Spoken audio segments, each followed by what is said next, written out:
Well, again, my heart goes out to you guys for what you're experiencing. Your brother's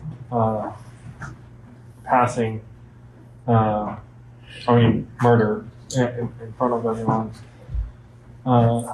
It was so heartbreaking and devastating for any human being with a conscience to see.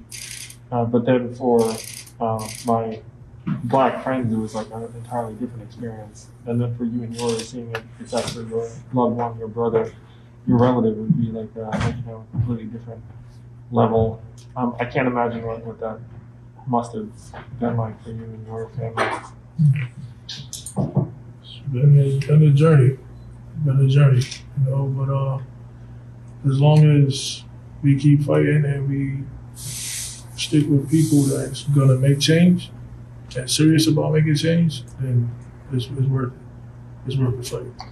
He's become such a national symbol around what you just described, which is like, how can we make things better? I mean, there is an act in Congress, the George Floyd Act, Right. And that to me is how we can live up to your brother's memory and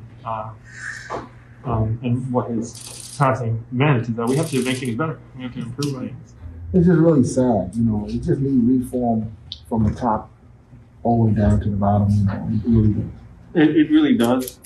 Some of the things I've committed to doing. Number one is to appoint a civilian commissioner who's not a product of the NYPD culture. Because the fact is, you have a very strong culture like the NYPD that needs to evolve. And the question is, how do you change the culture? It has to start at the top. And the other thing I've recommended, and now it's caught fire because it makes so much sense, is I want cops to live in the city. Correct. It's like, how are you going to understand a community Right. if you're just commuting in from like Jersey or Long Island all the time? That's like if you go to the Caribbean community, if you go to the Asian community, if you go to the Black, you just got it, the Jewish community. Just all these communities, you have to have understanding. And I think if the officers really, like you said, come from this community and live in the 5 boroughs, they'll understand what the 5 boroughs is. Mm-hmm. They'll understand. And I have to say, like, I made that announcement, and then, frankly, the police union hated it.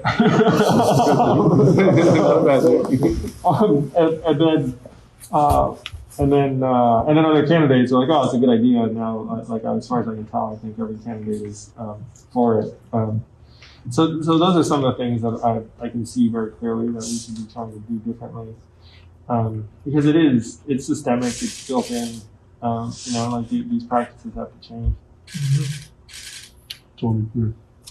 I think the frustration so many people feel is that there doesn't seem to be any real accountability or change when an officer does something, including even in front of our very eyes, that's lethal and deprives someone of their son or brother. I know it's like a fraternity, but still, you got human people out here.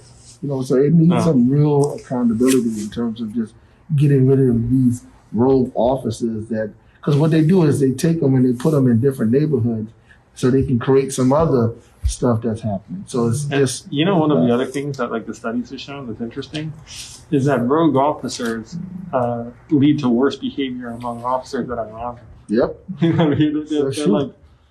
It's like they create a leader of the pack, and now all 6 of us, or whatever, 5 of us is... They normalize abusive behavior, and so it really is imperative that you get rid of them, or else they affect other people around them. Right.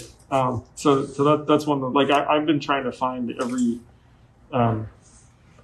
study I could on some of these problems so you can see what the best practices are, and the commissioner I bring in has to be someone who's driven by the same thing, where you're like, look, it's like you have to act on this, because if you leave a bad cop in there, they actually infect other cops over time.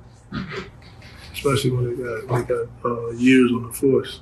And they got years on the force, and the new ones, they gravitate to them. Right. And they act like them. Yeah. Totally. If people are rewarded for doing certain things or get away with certain things, it's like, why do you expect it to change? It's like we have to try to change the forces and change the incentives and change the structures that are protecting, certain types of people and certain types of actions. And it's very, in my mind, the future of the city and the country depend upon whether we can actually untangle some of these things. but in my mind, like, our success is not assured. You know what I mean? Like, there's no guarantee we're gonna. So, like, we actually have to get in there and do some of the hardest work. I think that anyone's had to do. So there's like a monumental challenge ahead. There's like a lot of work to be done.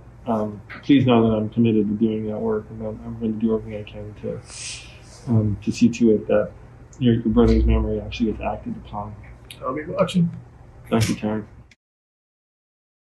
Put the money in our hands. Put the money in our hands. Put the money in our hands. Put the money in our hands. Can we afford it? Yes. Will it cause inflation? No. Is it awesome? Yes. Is anyone trying to make it happen? Yeah, that guy.